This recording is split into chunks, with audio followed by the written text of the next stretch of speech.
Hello students, आज की class में हम डिस्कस करेंगे कैपेसिटेंस एंड कैपेसिटर के बारे में। तो सबसे पहले स्टार्ट करते हैं कैपेसिटेंस से।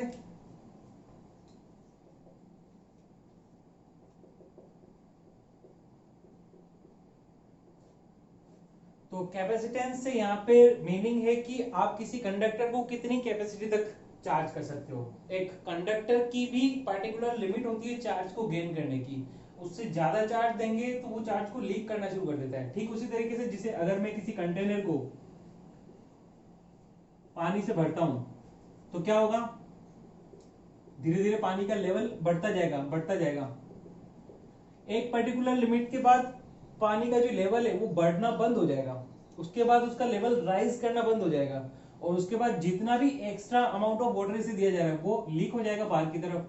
तो इसी तरीके से एक कंडक्टर को भी जब हम चार्ज देते हैं तो वो चार्ज को गेन करना स्टार्ट करता है, लेकिन एक पर्टिकुलर लिमिट तक ही कोई कंडक्टर अपने अंदर चार्ज को गेन कर सकता है। उससे ज्यादा चार्ज देने पर कंडक्टर उस चार्ज को लीक करना शुरू कर देता है। ठीक उसी तरीके से जैसे कि कंटेनर पानी को लीक कर रहा है।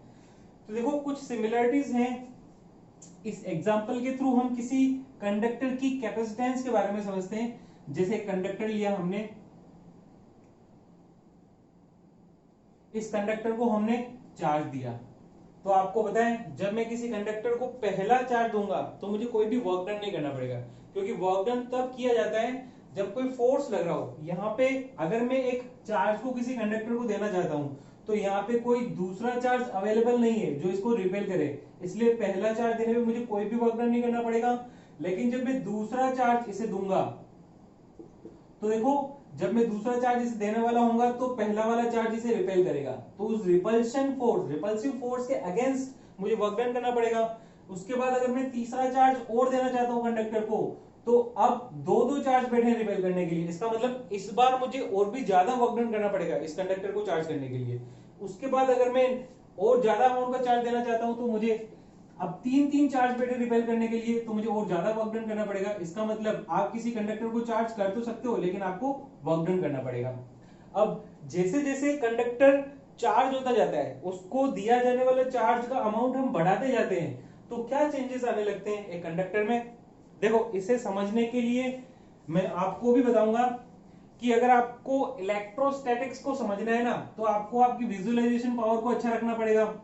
तो देखो, विजुलाइज किस तरीके से कर सकते हो, आप ऐसी चीजों से इसको रिलेट करके विजुलाइज कर सकते हो जो प्रैक्टिकली आप जिन चीजों को देखते हो और महसूस करते हो। तो अगर कोई कंटेनर है, सपोज करो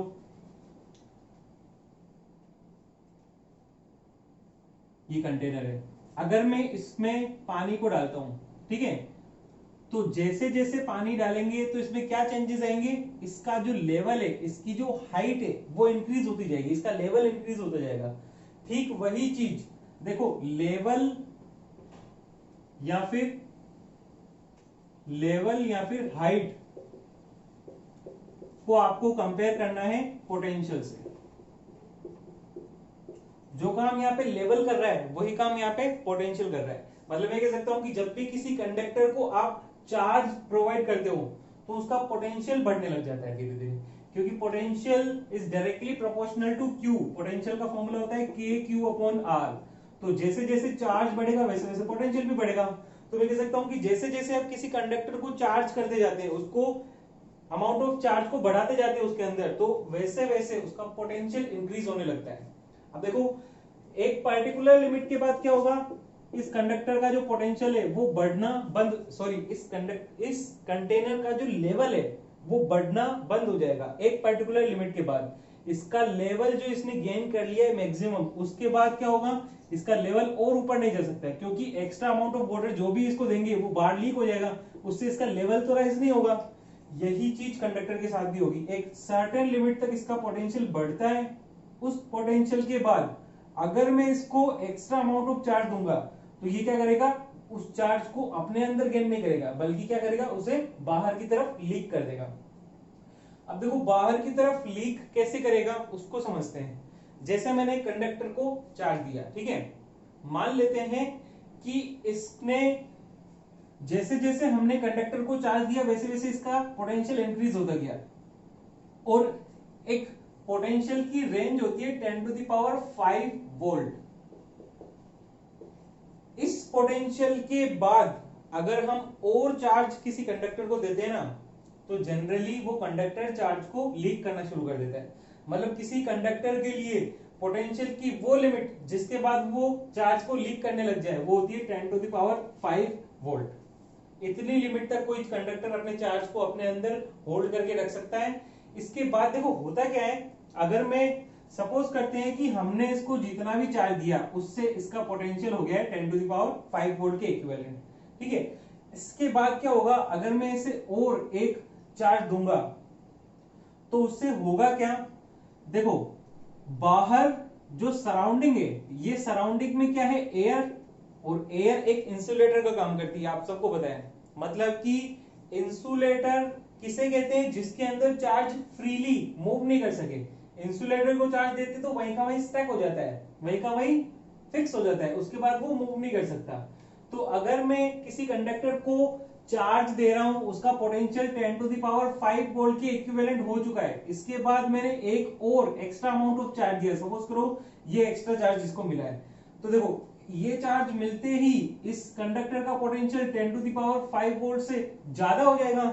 लेकिन एक कंडक्टर अपने अंदर केवल 10⁵ वोल्ट के पोटेंशियल को ही बियर कर सकता है, उससे ज्यादा पोटेंशियल मिलने पे देखो होगा क्या, इसके पास जो एयर का मॉलिक्यूल है, देखो एयर में जितने भी मॉलिक्यूल्स है, मॉलिक्यूल किससे बनते हैं, दो या दो से ज्यादा एटम से मिलके।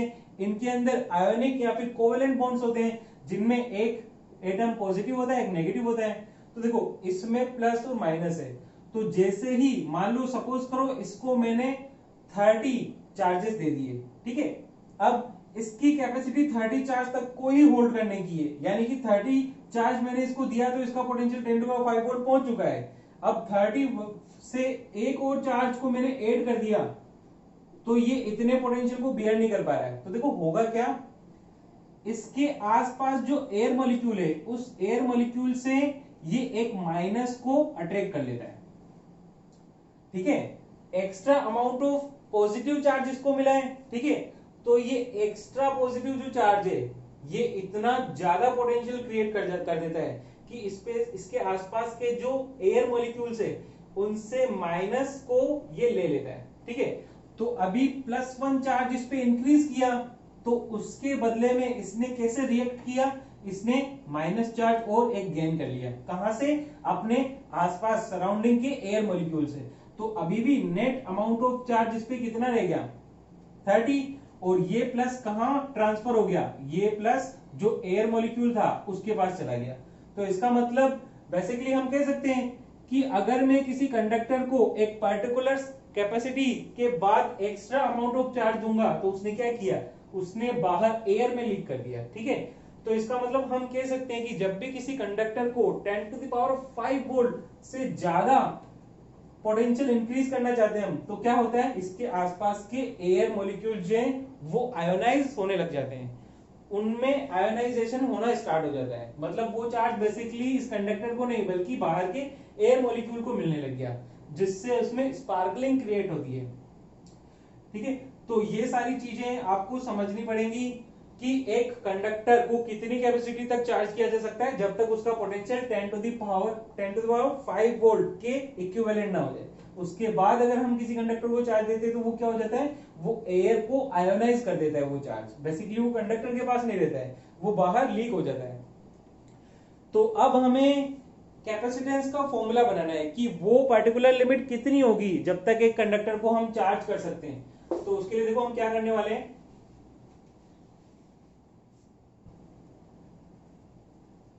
जैसे अभी हमने एग्जांपल पढ़ा था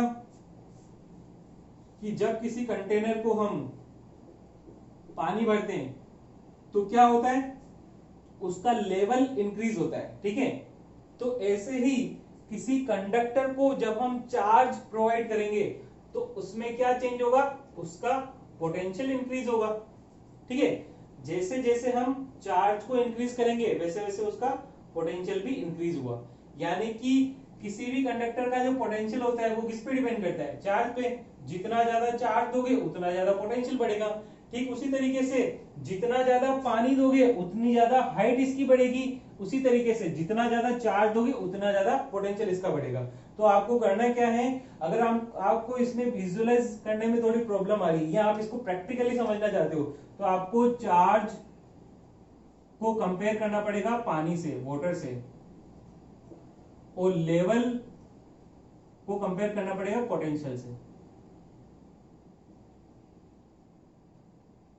ठीक है, ये कंपैरिजन करने के बाद आपके लिए सारी चीजें क्लियर हो जाएंगी कि जब हम किसी कंडक्टर को पानी देते हैं तो उसका लेवल इंक्रीज होता है, इसी तरीके से किसी कंटेनर को पानी देते हैं तो उसका लेवल इंक्रीज होता है, इसी तरीके से एक कंडक्टर को चार्ज देते हैं तो उसका पोटेंशियल इंक्रीज होता है। लेकिन एक सर्टेन लिमिट के बाद उस कंटेनर का जो लेवल है वो बढ़ना बंद हो जाता है, और तब क्या होता है, वो कंटेनर जितना मैक्सिमम पानी अपने अंदर होल्ड करके रख सकता था उतना रख चुका होता है। इसके बाद अगर आप एक्स्ट्रा अमाउंट ऑफ वाटर दोगे तो वो क्या हो जाएगा, लीक आउट, बाहर लीक हो जाएगा। इसी तरीके से एक पर्टिकुलर लिमिट तक एक कंडक्टर अपने अंदर चार्ज को होल्ड कर लेता है, ठीक है, उसके बाद उसका पोटेंशियल बढ़ना बंद हो जाता है। ठीक है, 10⁵ वोल्ट के बाद उसका पोटेंशियल बढ़ना बंद हो जाएगा, और चार्ज देंगे तो वो चार्ज बाहर के एयर मॉलिक्यूल को आयोनाइज करने के काम में आ जाएगा। अभी भी उसका पोटेंशियल 10⁵ ही है। तो इस पर्टिकुलर लिमिट के बाद कंटेनर या फिर कंडक्टर दोनों ही अपनी लिमिट के बाद क्या होता है, एक्स्ट्रा अमाउंट ऑफ चार्ज या वाटर लेना बंद कर देते हैं। तो यहां से एक प्रोपोर्शनल कांस्टेंट को हटाने के लिए हम एक कांस्टेंट से मल्टीप्लाई कर सकते हैं, तो यहाँ पे हमने कांस्टेंट से मल्टीप्लाई कर दिया। तो ये C जो है ये एक प्रोपोर्शनल कांस्टेंट है।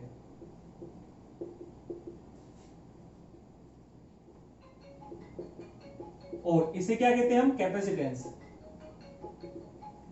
Capacitance of conductor. ठीक है, तो कैपेसिटेंस के बारे में हमने पढ़ लिया। अब C का फॉर्मूला क्या हो जाएगा, Q/V।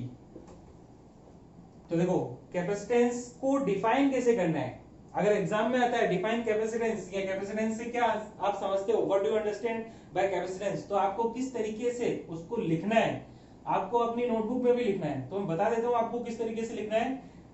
आपको कैपेसिटेंस के बारे में इस तरीके से एक्सप्लेन करना है कि ratio of charge to its potential is called capacitance. यहां से एक डेफिनेशन बनती है, या फिर दूसरी डेफिनेशन क्या बन सकती है, any conductor can hold a certain amount of charge and excess amount of charge is leaked out by the conductor.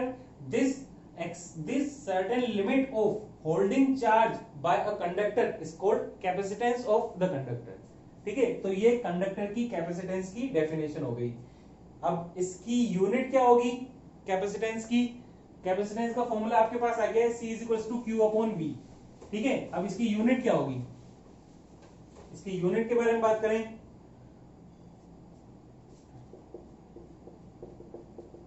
तो किसी भी फिजिकल क्वांटिटी की यूनिट इसके फॉर्मूला से पता चलती है, C = Q/V, चार्ज की यूनिट कूलम, पोटेंशियल की वोल्ट।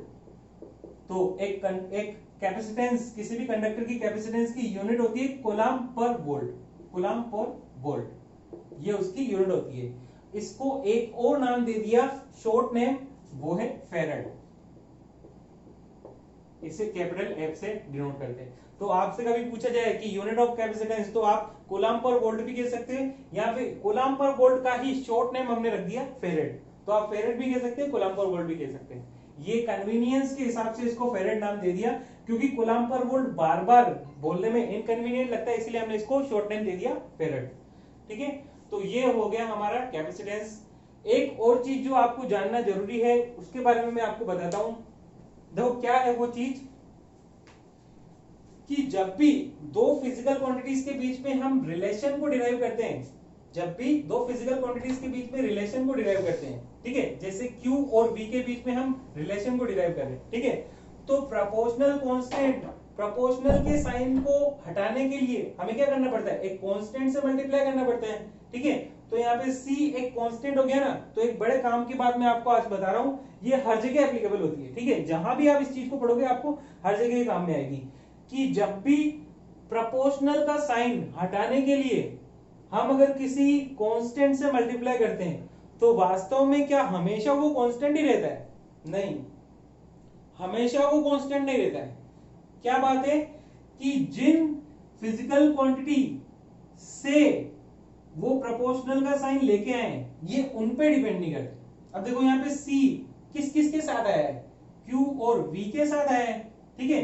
तो ये जो कांस्टेंट है ना ये क्यू पे डिपेंड नहीं करेगा, वी पे डिपेंड नहीं करेगा, मतलब कांस्टेंट रहेगा। क्यू के चेंज होने से सी चेंज नहीं होगा, सी कांस्टेंट रहेगा। वी के चेंज होने से भी सी कांस्टेंट, सी को कोई फर्क नहीं पड़ेगा, सी कांस्टेंट रहेगा। यानी कि मैं कह सकता हूं कि जब भी प्रोपोर्शनल का साइन हटाने के लिए हम जिस कांस्टेंट को लेके आते हैं वो कांस्टेंट केवल उन्हीं के लिए रहता है कांस्टेंट जिससे वो पैदा हुआ है, बना है, ठीक है। इसका मतलब मैं कह सकता हूं कि सी कांस्टेंट तो है लेकिन केवल क्यू और वी के लिए।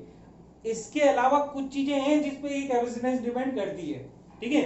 तो आगे हम यही पढ़ेंगे कि किसी भी कंडक्टर की कैपेसिटेंस किन किन चीजों पे डिपेंड करती है, ठीक है। अगर आपको ये चीज नहीं समझ में आई है तो देखो फिर से मैं आपको बोलूंगा कि विजुअलाइज करो प्रैक्टिकल चीजों पे, ठीक है। जिन जो चीजों को आपने प्रैक्टिकली देखा है, विजुअलाइज किया है, आप उनसे रिलेट करके देख लो। अब देखो अगर मैं एक कंटेनर बनाऊं, ठीक है, इसको मैं अमाउंट ऑफ वाटर दे रहा हूं, ठीक है, ठीक है, इसको मैं चार्ज मान लेता हूं क्योंकि वाटर को हमने किससे कंपेयर किया था, चार्ज से। तो धीरे धीरे क्या हो रहा है, इसमें क्या चेंजेस देखने को मिल रहे हैं, इसका लेवल इंक्रीज हो रहा है। लेवल को मैं पोटेंशियल से कंपेयर कर रहा हूं, ठीक है। तो Q बढ़ाने पर V बढ़ रहा है, इसका मतलब Q proportional to V, Q proportional to V। और प्रोपोर्शनल का साइन हटाने के लिए हम क्या करते हैं, कांस्टेंट से मल्टीप्लाई कर देते हैं। तो ये C जो है ना, मैं ये कह सकता हूं कि C Q पे डिपेंड नहीं करता, C V पे डिपेंड नहीं करता है, लेकिन और कुछ चीजें हो सकती है जिसपे C डिपेंड करे। ऐसा नहीं कि C यूनिवर्सल कांस्टेंट है, C इस दुनिया में, इस यूनिवर्स में किसी भी चीज पे डिपेंड नहीं करेगा, ऐसा नहीं है। जिन चीजों से C बना है ना ये उन पे डिपेंड नहीं करेगा, बाकी किसी चीज पे डिपेंड कर सकता है। तो C किस किस से मिलकर बना है, C Q से और V से मिलकर बना है। तो C Q पे डिपेंड नहीं करता, C V पे डिपेंड नहीं करता, ठीक है। कैसे, जैसे देखो अब वक्त आ गया समझने का कि मैं ऐसा क्यों बोल रहा हूं। इस कंटेनर की कैपेसिटेंस मान लेते हैं, कैपेसिटी मान लेते हैं 20 लीटर, मतलब ये अपने अंदर 20 लीटर का पानी ही होल्ड कर सकता है, इससे ज्यादा नहीं कर सकता है।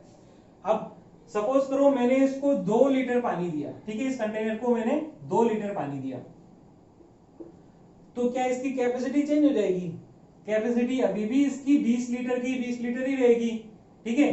इसकी कैपेसिटी इसको कितना पानी दिया उस पर डिपेंड नहीं कर रही है, ठीक है ना। यानी कि अगर मैं इसको 2 लीटर पानी देता हूं तब भी इसकी कैपेसिटी 20 लीटर पानी को होल्ड करने की है, तो अभी भी 20 लीटर पानी को होल्ड करने की रहेगी, चाहे इसको मैं 2 लीटर पानी दूं, 4 लीटर पानी दूं या 10 लीटर पानी दूं, ठीक है। अब मान लो इसका लेवल 2 सेंटीमीटर तक ऊपर उठा है, ठीक है, तो भी इसकी कैपेसिटी तो 20 लीटर ही रहेगी। चाहे इसका लेवल 4 सेंटीमीटर ऊपर उठा था तब भी इसकी कैपेसिटी 20 लीटर को होल्ड करने की है, तो 20 लीटर को होल्ड ही करने की कैपेसिटी रहेगी। तो इसका मतलब मैं कह सकता हूं कि इस कंटेनर की कैपेसिटी, इसको कितना पानी दिया जा रहा है उस पर डिपेंड नहीं कर रही। इस कंटेनर की कैपेसिटी, इसका लेवल कितना ऊपर उठ रहा है उस पर भी डिपेंड नहीं करती। लेकिन और तो कुछ चीजें हैं ना जिसपे इस कंटेनर की कैपेसिटी डिपेंड करती है, जैसे इस कंटेनर का साइज। अगर मैं इससे बड़ा कंटेनर ले लूं, बड़ी साइज का कंटेनर ले लूं, तो वो ज्यादा पानी को अपने अंदर होल्ड कर सकता है। इसका मतलब इस कंटेनर की कैपेसिटी, इसको कितना पानी दिया जा रहा है यानी कि क्यू पे डिपेंड नहीं करेगी। इस कंटेनर की कैपेसिटी, इसका लेवल कितना बढ़ रहा है, वी पे भी डिपेंड नहीं करेगी।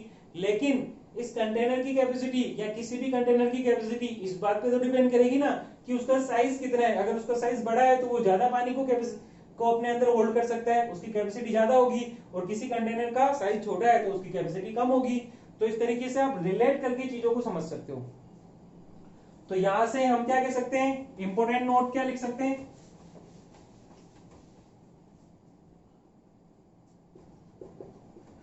कैपेसिटेंस ऑफ अ कंडक्टर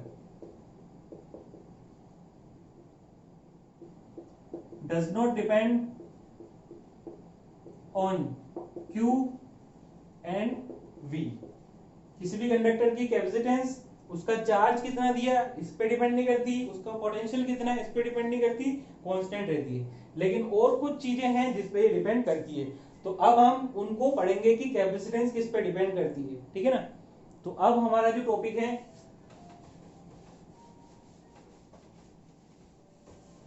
अब हम पढ़ेंगे capacitance of A spherical conductor.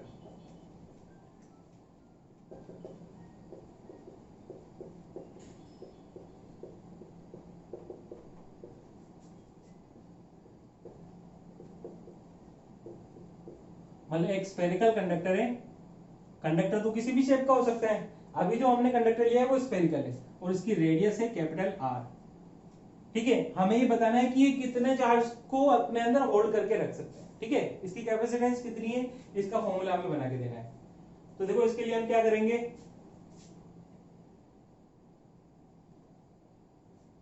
Suppose करो ये अपने अंदर इसको हमने क्यू चार्ज दिया, ठीक है, क्यू चार्ज दिया, जिसकी वजह से इसका पोटेंशियल हो गया V। तो एक स्फेरिकल कंडक्टर के पोटेंशियल का फॉर्मूला क्या होता है, के क्यू अपॉन आर, यहाँ पे इसको मैं लिख सकता हूं 1/4πε0 क्यू अपॉन आर। ठीक है, के यहाँ पे क्या है, कोलम्स कांस्टेंट, जिसकी वैल्यू होती है 1/4πε0। तो अब कैपेसिटेंस का फॉर्मूला क्या होता है, क्यू अपॉन बी। तो यहाँ पे बी की वैल्यू पुट कर देते हैं, तो क्यू अपॉन में देखो वी है, तो वी को इन्वर्स करके मल्टीप्लाई कर देते हैं, तो ये हो जाएगा 4πε0। अच्छा, इसकी रेडियस कैपिटल आर है तो यहाँ पे कैपिटल आर आएगा अपॉन क्यू। तो किसी भी कंडक्टर की कैपेसिटेंस का फॉर्मूला क्या हो जाएगा, स्फेरिकल कंडक्टर का 4πε0 इनटू आर, ये उसकी कैपेसिटेंस का फॉर्मूला होगा। ठीक है, तो ये चीजें हमने पढ़ी है कैपेसिटेंस ऑफ स्फेरिकल कंडक्टर। अब देखो इससे हमें क्या पता चल रहा है कि C directly proportional to R, मतलब कैपेसिटेंस डिपेंड करती है किसी चीज पे, वो क्या चीज है, R, रेडियस। एक स्फेरिकल कंडक्टर की कैपेसिटेंस उसकी रेडियस पे डिपेंड करती है, उसकी रेडियस जितनी ज्यादा होगी कैपेसिटेंस भी उतनी ज्यादा होगी। ऑब्वियस सी बात है, अगर छोटा कंडक्टर लेंगे तो उसकी रेडियस छोटी होगी, रेडियस छोटी होगी तो वो कम चार्ज को अपने अंदर होल्ड कर पाएगा। बड़ा कंडक्टर है उसकी रेडियस ज्यादा होगी तो वो ज्यादा चार्ज को अपने अंदर होल्ड कर सकता है। तो इसके फॉर्मूला से पता चल रहा है कि capacitance is directly proportional to its radius. तो इसका मतलब कैपेसिटेंस कुछ चीजों पे डिपेंड करती है, किस पे डिपेंड करती है, साइज ऑफ कंडक्टर, या फिर हम कह सकते हैं रेडियस ऑफ स्फेरिकल कंडक्टर, इस पे डिपेंड करती है कंडक्टर की कैपेसिटेंस। ठीक है, अब देखो इसका यूज क्या है, कैपेसिटेंस का यूज क्या है। ठीक है, हमें जरूरत क्या पड़ रही है किसी कंडक्टर को चार्ज देने की, उससे क्या होगा, सोचो कि हम ये क्यों पढ़ रहे हैं भाई, हमें जरूरत क्या पड़ रही है किसी भी कंडक्टर को चार्ज देने की, या ये पता लगाने की कि वो कितने चार्ज को होल्ड कर सकता है। देखो उसकी जरूरत है, क्या जरूरत है भाई, इसको रिलेट करके देखो, हम किसी कंटेनर को भरने की क्या जरूरत आती है, हमें किसी कंटेनर को पानी से क्यों भरते हैं हम, क्या जरूरत आती है, जरूरत आती है ताकि वक्त पड़ने पर हम उसके पानी को इस्तेमाल कर सकें। ठीक है, घरों में पानी की जो छत पे टैंक होता है उसको क्यों भरते हैं, क्या, ताकि जरूरत पड़ने पर हम अपने घर पे पानी को इस्तेमाल कर सकें। ठीक है ना, इसीलिए तो हम टैंक को भरते हैं। तो यही वजह एक कंडक्टर को चार्ज देने की है। एक कंडक्टर को चार्ज देने से क्या होता है, देखो जितने भी इलेक्ट्रिकल इक्विपमेंट्स है, ठीक है, उनको चलाने के लिए किसकी जरूरत पड़ेगी, इलेक्ट्रिक करंट की।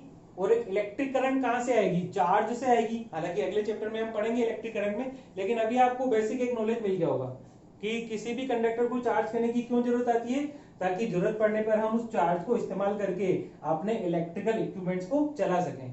ठीक है, ये उसकी वजह होती है। अब होता क्या है, देखो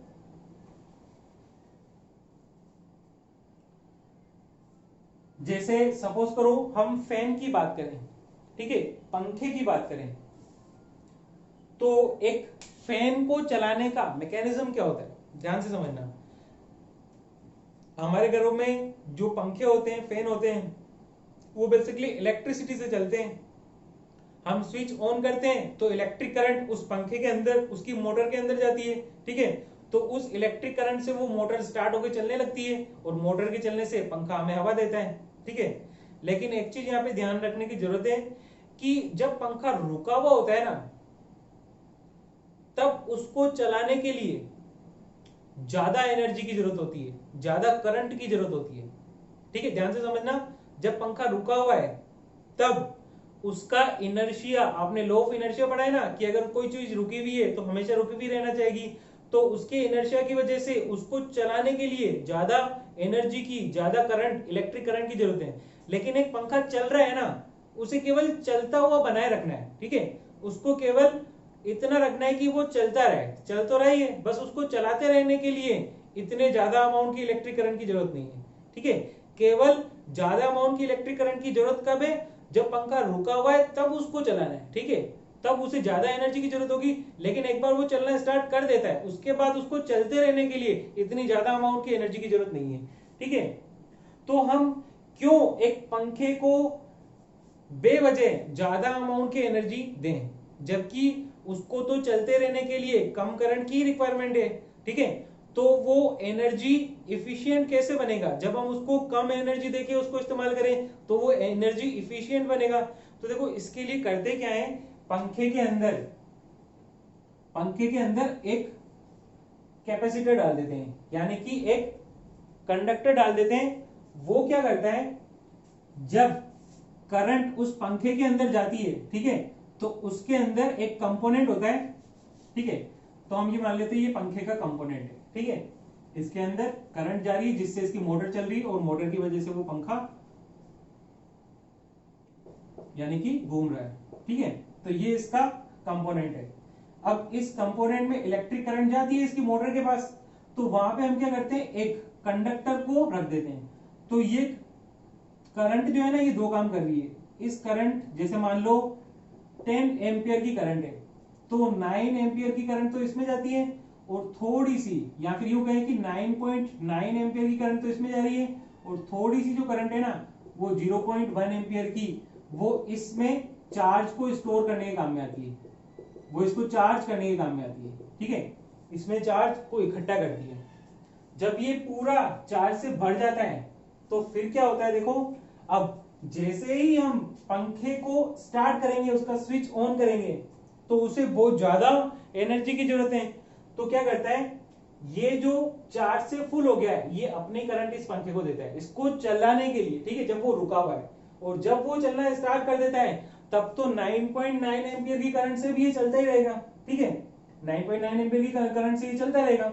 इसको जो ज्यादा अमाउंट की एनर्जी की जरूरत थी, वो तो केवल 1 सेकंड के लिए थी ना, जब वो रुका हुआ है उसे चलाने के लिए, तो वो एनर्जी इसको यहां से मिल जाती है, ठीक है। अब होता क्या है, फिर से जब पंखे को हमने एक बार इस्तेमाल कर लिया तो इसका सारा का सारा चार्ज तो चला गया।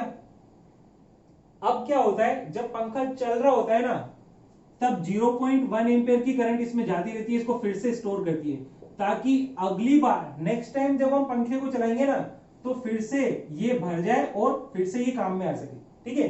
तो ये प्रोसीजर रिपीट होता रहता है, इसे हम कहते हैं कैपेसिटर। कई बार आपने सुना भी होगा कि पंखा खराब हो जाता है तो जो टेक्नीशियन है वो ऐसा कह सकता है कि भाई इसका कैपेसिटर खराब हो चुका है इसलिए पंखा चल नहीं रहा है। या आपने देखा भी होगा कि पंखे को थोड़ा सा अपने हाथों से पुश करने पर तो वो चलने लग जाता है, वरना नहीं चल पाता है। तो इसका मतलब है कि उसका कैपेसिटर खराब हो चुका है बेसिकली, ठीक है।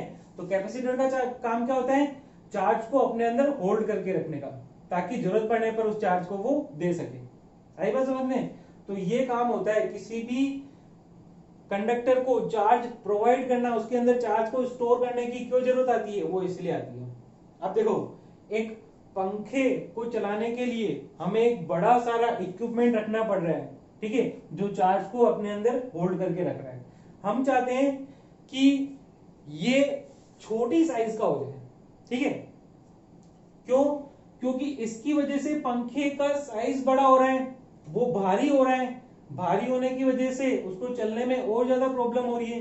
तो हम चाहते हैं कि इसका साइज कम हो जाए, लेकिन एक प्रॉब्लम है कि कंडक्टर के साइज को आप छोटा करोगे तो क्या होगा, वो अपने अंदर चार्ज को भी कम होल्ड कर पाएगा। क्योंकि अभी अपन ने पढ़ा था कि किसी भी कंडक्टर की चार्ज करने की कैपेसिटी किस चीज पे डिपेंड करती है, उसकी साइज पे। उसका साइज बड़ा करोगे तो वो ज्यादा चार्ज अपने अंदर होल्ड करके रख सकता है, उसके साइज को छोटा करोगे तो वो कम चार्ज अपने अंदर होल्ड करके रख सकता है, ठीक है। तो हम चाहते हैं कि ये चार्ज तो ज्यादा से ज्यादा अपने अंदर होल्ड करके रखे, लेकिन इसका साइज छोटा रहे, ठीक है। इसी को तो कहते हैं टेक्नोलॉजी, ठीक है। तो जैसे जैसे एडवांस टेक्नोलॉजी आती जाती है, तो किस तरीके से इनोवेशंस होते हैं वो आप इस एग्जांपल से समझ सकते हो कि अब हम ऐसे तरीके ढूंढने जा रहे हैं जिससे कंडक्टर की साइज को बड़ा नहीं करना पड़े, लेकिन वो अपने से 10 गुना साइज के कंडक्टर का भी चार्ज अपने अंदर डाल दे। ठीक है, तो इस तरीके की टेक्नोलॉजी को कैसे हम यूज कर सकते हैं उसको समझते हैं। ठीक है, उसी को हम कहते हैं कैपेसिटर। ठीक है, तो कैपेसिटर क्या होता है, कैपेसिटेंस के बारे में हमने पढ़ लिया है। ठीक है, अब आता है नंबर कैपेसिटर का। तो कैपेसिटर किसे कहते हैं, कैपेसिटर एक ऐसा डिवाइस है जो बहुत छोटा होता है साइज में, लेकिन अपने से 100 गुना ज्यादा साइज के कंडक्टर का भी चार्ज अपने अंदर रख सकता है। ठीक है, तो कैपेसिटर क्या है, कैपेसिटर एक ऐसा डिवाइस है जो कम साइज में ज्यादा से ज्यादा अमाउंट ऑफ चार्ज को इकट्ठा करने के काम में आता है कैपेसिटर।